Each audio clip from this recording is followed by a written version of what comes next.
नमस्कार, आपके साथ मैं हूं अभिलाषा पाठक। खबरों में सबसे पहले बात करते हैं दिल्ली के अनलॉक 8 की। जी हां, लागू कर दिया गया है दिल्ली में अनलॉक 8 और दिल्ली सरकार ने दिल्ली मेट्रो को 100% क्षमता के साथ चलाने की इजाजत दे दी है। वहीं डीटीसी बसें भी अपनी पूरी क्षमता के साथ चल पाएंगी। हालांकि मेट्रो और बसों में लोगों को खड़े होने की अनुमति नहीं दी गई है। मुसाफिरों को सिर्फ बैठने की परमिशन होगी और आज सुबह से ही मेट्रो और बस स्टाफ पर मुसाफिरों की लंबी लंबी कतारें देखने को मिली। वहीं सिनेमा हॉल्स की बात करें तो ये भी 50% क्षमता के साथ खोलने की इजाजत इन्हें होगी और इसके साथ आज से ही शादी समारोह और अंतिम संस्कार में भी 100 लोगों को शामिल होने की परमिशन मिल गई है। तो अनलॉक 8 के तहत जो ऐलान किया गया है उसके बारे में आपको बता दें। मेट्रो में 100% सीटिंग क्षमता के साथ अब यात्रा कर सकेंगे। सिनेमा हॉल में 50% क्षमता के साथ मूवी का मजा आप ले सकते हैं। दूसरी तरफ बसों में भी अब 100% सीटिंग के साथ इजाजत है और शादी समारोह में भी 100 लोग शामिल हो पाएंगे। इन सबके बीच दिल्ली में आज सुबह से ही मेट्रो स्टेशन पर लोगों की काफी भीड़ देखने को मिली। दिल्ली से देखिए दिव्या अग्रवाल की रिपोर्ट।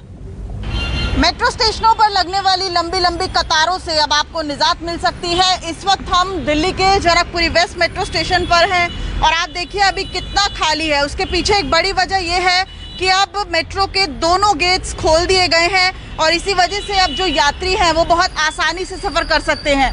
जनकपुरी वेस्ट ऐसा मेट्रो स्टेशन है जहां अक्सर बहुत ज़्यादा भीड़ होती थी, लेकिन अब भीड़ बहुत कम दिख रही है। मैम, ये मेट्रो स्टेशन का गेट भी खोल दिया गया है, तो इससे आपको लगता है कि काफ़ी आसानी हो जाएगी? हाँ जी, काफ़ी आसानी हो जाएगी। देखिए, आपकी काफ़ी आसानी होगी क्योंकि इसके अपोजिट साइड वाला जो गेट था वो गेट खुला हुआ था और उसके वजह से बहुत ज़्यादा भीड़ रहती थी, बहुत लंबी लंबी कतारें लगती थी। हालांकि यहाँ पर भी आपको कोरोना प्रोटोकॉल को फॉलो करना पड़ेगा। मैम, ये गेट खुल गया है, कितना अच्छा महसूस हो रहा है? बहुत अच्छा हो रहा है। बहुत प्रॉब्लम हो रही थी 1.5 साल से।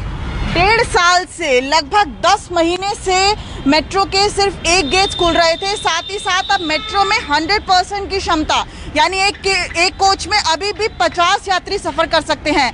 10 महीने पहले तक एक कोच में लगभग 300 यात्री सफ़र कर सकते थे। अभी 50 यात्री सफ़र कर सकते हैं, लेकिन आपको पूरा जो कोरोना प्रोटोकॉल है वो फॉलो करना होगा। आप देख सकते हैं यहाँ पर सैनिटाइजेशन और आपका टेम्परेचर चेक ऐसे ही होता रहेगा। अब मेट्रो ने 2 गेट्स खोल दिए हैं, फ्रीक्वेंसी बढ़ा दी है, साथ ही साथ कोचेज़ में बैठने की क्षमता को बढ़ा दिया है। लेकिन उसके बावजूद भी हमें और आपको ये नहीं भूलना है कि तीसरी लहर बेहद नज़दीक है, इसलिए ज़रूरी हो तभी घरों से बाहर निकले और पब्लिक ट्रांसपोर्ट का इस्तेमाल करें। कैमरामैन अविनाश कुमार के साथ दिव्या अग्रवाल, दिल्ली न्यूज़ 24। तो अनलॉक 8 आज से लागू है। दिल्ली में आज से सिनेमाघर 50% कैपेसिटी के साथ खुल गए हैं और दिल्ली से देखिए इसे लेकर दिव्या अग्रवाल की खास रिपोर्ट। दिल्ली अनलॉक में तमाम पाबंदियों के बाद अब कुछ छूट भी और दी गई है, जिसमें सिनेमाघर और मल्टीप्लेक्स को 50% कैपेसिटी के साथ खोला जा रहा है। इस वक्त हम डिलाइट सिनेमाघर में हैं और सिनेमाघर जो है अब वो 50% कैपेसिटी के साथ खुलेंगे। इस वक्त मेरे साथ जे वर्मा जी सिनेमाघर के मैनेजर मौजूद हैं। सर, किस तरह से आप इस फैसले को देख रहे हैं? मैम, ये फैसला बहुत अच्छा है सिनेमास के लिए और बहुत लोग इंतजार कर रहे थे मूवीज़ के लिए, कब मूवीज़ देखें। क्या कुछ कोरोना प्रोटोकॉल जो है वो फॉलो किया जाएगा? खाने पीने की व्यवस्था में भी क्या कुछ कटौती की जाएगी? मैम, सारे प्रोटोकॉल फॉलो करे जा रहे हैं और आगे भी करे जाएंगे as per the MHA guidelines. जैसा कि आप देख रहे हैं 50% के अकॉर्डिंग हमने सिनेमा ओपन करने की प्लानिंग कर रहे हैं। आप इधर देख रहे हैं रिबन्स लगे हैं, एक सीट छोड़ के एक सीट पे कस्टमर्स बैठेंगे। और सबसे बड़ा एक हमने कदम उठाया है कि UV लाइट्स हमने इंस्टॉल कराई है सेंट्रलाइज AC के अंदर, जो कि अंदर एयर आएगी कस्टमर्स के लिए, AC कूलिंग वो बैक्टीरिया फ्री होकर आएगी। कस्टमर्स निश्चित रहे कि कुछ अंदर होने वाला है, कुछ नहीं होगा। अच्छा। और ऐसी सेम कैंटीन के लिए है, फूड भी बैक्टीरिया फ्री होकर UV लाइट के थ्रू आएगा। हमारे पास माइक्रोवेव है उसके लिए अलग से। ये एक बड़ा फीचर है कि एयर कंडीशंस में UV लाइट्स। इससे पहले हमने दिल्ली के 12 खंबा मेट्रो स्टेशन पे भी UV लाइट्स देखा था, जिसमें एस्केलेटर में UV लाइट्स लगाई गई थी। और यहाँ देखिए आप, व्यवस्था पूरी तरह से बदल दी गई है।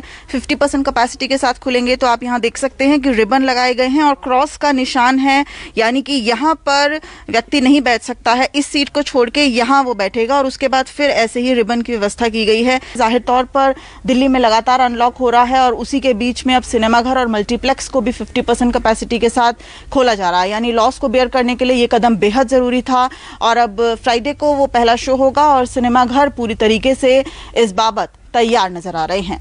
कैमरामैन अविनाश कुमार के साथ दिव्या अग्रवाल, दिल्ली, न्यूज़ 24।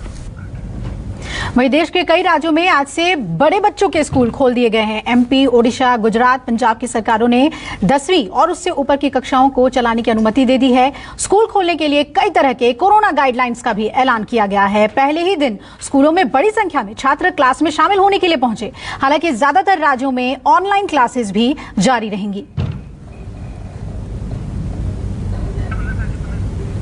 तस्वीरें आपको दिखा रहे हैं कि छात्र आज स्कूल पहुंचे। पंजाब की तस्वीर देखिए और कोरोना प्रोटोकॉल की सभी नियमों के साथ उन्हें स्कूल कैंपस में प्रवेश करने दिया गया। मध्य प्रदेश में भी स्कूल की शुरुआत हो गई है और गुजरात और ओडिशा में भी भारी संख्या में स्टूडेंट्स पहुंचे क्लासेस अटेंड करने के लिए।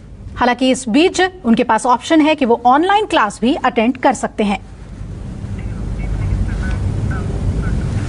वहीं एमपी की राजधानी भोपाल में छात्रों पर फूल बरसाकर स्कूलों में उनका स्वागत किया गया। विपिन श्रीवास्तव की रिपोर्ट देखिए। देश में स्कूल खुलते ही राजधानी भोपाल की तस्वीर आपको दिखाते हैं। जब बच्चे स्कूल पहुंचते हैं तो इस तरह से उनको स्वागत किया जा रहा है। देख सकते हैं तस्वीरों में कि चूंकि पहली बार ऐसा है कि कोरोना की दूसरी लहर के बाद पहली बार स्कूल का जब खुले हैं तो यहाँ पर फूल से बच्चों का स्वागत करते हुए टीचर स्टाफ देख सकते हैं। साथ में उनको मास्क भी दिया जा रहा है, सैनिटाइजर भी दिया जा रहा है। ये तस्वीरें हैं भोपाल की पहले दिन बच्चों का पहुंचना। बड़ी हिम्मत की बात है क्योंकि कोरोना के दौर में, इस दौर में जहां पर इतनी स्थिति खराब हो, इसके बाद बच्चों का जो डर है वो यहाँ पर साफ तौर पर दूर हो चुका है। और यही वजह है कि उनके स्वागत के लिए यहाँ पर खुद यहाँ पर टीचर हैं वो स्वागत करते हुए नजर आ रहे हैं बच्चों का। आप स्वागत भी कर रहे हैं, पहला दिन है। स्वागत है बच्चों का। बच्चे भी काफ़ी उत्साहित हैं, टीचर्स भी उत्साहित हैं, विद्यालय भी उत्साहित है। कितने समय बाद स्कूल खोले गए हैं। सैनिटाइजर और मास्क दे करके स्वागत किया जा रहा है क्योंकि इस समय की यही मांग है ताकि बच्चे हाथ सैनिटाइज करते रहें और कोविड प्रोटोकॉल का पालन करते हुए स्वस्थ रहते हुए हम विद्यालय संचालित कर सकें। हम लोग का फर्स्ट डे, हम लोग बहुत एक्साइटेड है स्कूल के लिए और आई होप कि हम लोग पूरी तरीके से सोशल डिस्टेंसिंग और साथ में हम लोग पूरे स्कूल का ध्यान रखें साथ में, क्योंकि हम लोग स्टूडेंट हैं स्कूल के और हम चाहते हैं कि सारे के सारे डिसिप्लिन मेंटेन हो। तो थैंक यू सो मच। बिल्कुल, यहाँ पर लोग खुद इस बात का ख्याल बच्चे खुद रखेंगे और सोशल डिस्टेंसिंग और तमाम चीज़ों का। और यहाँ पर कुछ बच्चे आए, आपको किसी तरह का डर तो नहीं है? नहीं, डर नहीं है ऐसा कुछ भी। हमें पढ़ने में ऑनलाइन में ज़्यादा कष्ट होता था, डाउट होती थी, बट ऑफलाइन में कोई डाउट नहीं होगी, ऐसा कहना हमारा। काफ़ी लंबे समय से बच्चे इंतजार कर रहे थे, आप लोगों को भी लंबे समय से इंतजार था कब स्कूल खुलेंगे? हाँ। किसी तरह का डर या किसी तरह, क्योंकि यहाँ तो सोशल डिस्टेंसिंग हर चीज़ का ख्याल भी रख रहे हैं, आप भी? हाँ बिल्कुल, हमें अनुमति के साथ बुलाया गया है, पेरेंट्स की परमिशन के साथ बुलाया गया है, मास्क लगाना अनिवार्य किया गया, सोशल डिस्टेंसिंग का पालन करने के लिए भी कहा गया है। पहला दिन है और बच्चे यहाँ पर बाकायदा उनका यहाँ पर फूल मालाओं से स्वागत भी स्कूल में किया जा रहा है। सैनिटाइजर, सोशल डिस्टेंसिंग के तमाम चीज़ों का ख्याल भी रखा जा रहा है। कैमरा पर्सन कमलेश व्यास के साथ विपिन श्रीवास्तव, भोपाल, न्यूज़ 24। वहीं गुजरात में भी स्कूल खुले हैं तो अहमदाबाद शहर के स्कूलों से देखिए भूपेंद्र सिंह की ये रिपोर्ट। गुजरात में एक बार फिर स्कूल के प्रांगण, स्कूल की क्लासेस गुलजार हुई हैं विद्यार्थियों से, क्योंकि आज से कक्षा 9 से 11 तक के विद्यार्थियों के लिए स्कूल जो है वो खुल गई है। इससे पहले 12वीं कक्षा के विद्यार्थियों के लिए स्कूलों को खोला गया था, ऑफलाइन शिक्षण की शुरुआत हुई थी और आज से 9वीं क्लास के ऊपर के जो बच्चे हैं उनके लिए ऑफलाइन शिक्षण की शुरुआत हुई है। मैं इस समय 10वीं क्लास में मौजूद हूँ स्कूल के और आप देख सकते हैं यहाँ पर बच्चे आए हुए हैं। हालांकि पूरी क्लास नहीं भरी हुई है लेकिन उसके बावजूद बच्चे आए हुए हैं, क्योंकि एक यहाँ पर नियम है कि जिन्हें आना हो वो आए, कंपलसरी नहीं है बच्चों को आना। जो अपनी इच्छा से आना चाहते हैं वो आएँ और जो नहीं आना चाहते हैं वो घर पर बैठकर ऑनलाइन भी पढ़ाई कर सकते हैं। यहाँ पर आप देख सकते हैं तमाम बच्चों ने मास्क पहने हुए हैं, क्योंकि एक शर्तों के साथ में जो मंजूरी दी गई है। यहाँ पर तमाम बच्चे दिखाई दे रहे हैं जो सोशल डिस्टेंसिंग के साथ भी बैठे हुए हैं। एक बेंच पर सिर्फ 2 बच्चे दिखाई दे रहे हैं आपको, अमूमन 3 बैठते हैं। तो यहाँ पर तमाम नियमों के साथ में स्कूल की शुरुआत हुई है। हमारे साथ में शिक्षक मौजूद हैं, उनसे बात कर लेते हैं। सर, इतने दिनों बाद एक बार फिर आपकी क्लास आपको भरी भरी दिखाई दे रही है, कैसा लग रहा है? बहुत ही अच्छा लग रहा है, क्योंकि इस दिन की राह हम बहुत दिन से देख रहे थे। जो बच्चे पढ़ रहे हैं जब पढ़ेंगे प्रत्यक्ष तभी उनको सही से मालूम होता है और इसलिए हमको बहुत खुशी हुई है। और जो 8वीं कक्षा है, मतलब 6 से 8 तक के बच्चे, उनकी स्कूल भी जल्द से जल्द खुल जाए और वो बच्चे भी अच्छे से पढ़ाई कर सके। तो अब तक बिना बच्चों के, बिना छात्रों के स्कूल जो है वो निष्प्राण दिखाई दे रही थी, जैसा कि सर ने बताया, और आज उसके अंदर फिर से एक जीवंत आया हुआ ऐसा है। हमारे साथ में छात्रा मौजूद है, उनसे भी बात करने की कोशिश करते हैं। बेटा थोड़ा सही दल, आपका नाम क्या है बेटा? मेरा नाम नीलम सुधीर भाई कृष्ण है और आज मैं बहुत खुश हूँ कि हमारी स्कूल खुली है और हम यहाँ आए हैं पढ़ने के लिए। जो एक्सपीरियंस हमें ऑनलाइन पढ़ने में मिलता था, वो एक्सपीरियंस हमें ऑनलाइन पढ़ने में मिलता था, उससे ज़्यादा अच्छा एक्सपीरियंस हमें ऑफलाइन पढ़ने में मिल रहा है। बिल्कुल, तो ऑफलाइन और ऑनलाइन शिक्षण में किस तरह का फ़र्क है वो भी बच्चे जो है महसूस कर रहे हैं क्लास में बैठने के बाद। बेटा आपका नाम क्या है? मेरा नाम धवल त्रिपाठी जयप्रकाश भाई है। और ये बताओ मुझे कि ऑफलाइन पढ़ने में ज़्यादा आसानी थी अभी जो क्लास में बैठ के पढ़ रहे हैं? और पंजाब में भी आज से सरकारी सीनियर सेकेंडरी स्कूल खोल दिए गए हैं। पहले दिन बच्चों में काफी उत्साह देखा गया। विशाल इंग्लिश की रिपोर्ट देखिए।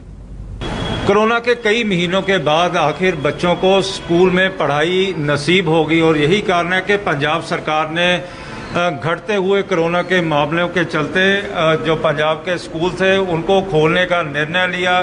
बेशक शर्तें लगा दी गई कि किस तरह से जो कोविड प्रोटोकॉल होगा, मास्क होंगे, सैनिटाइजर होगा और वहीं पर बच्चों का टेम्परेचर कहाँ तक होगा, उसके बाद ही स्कूल में एंट्री दी गई।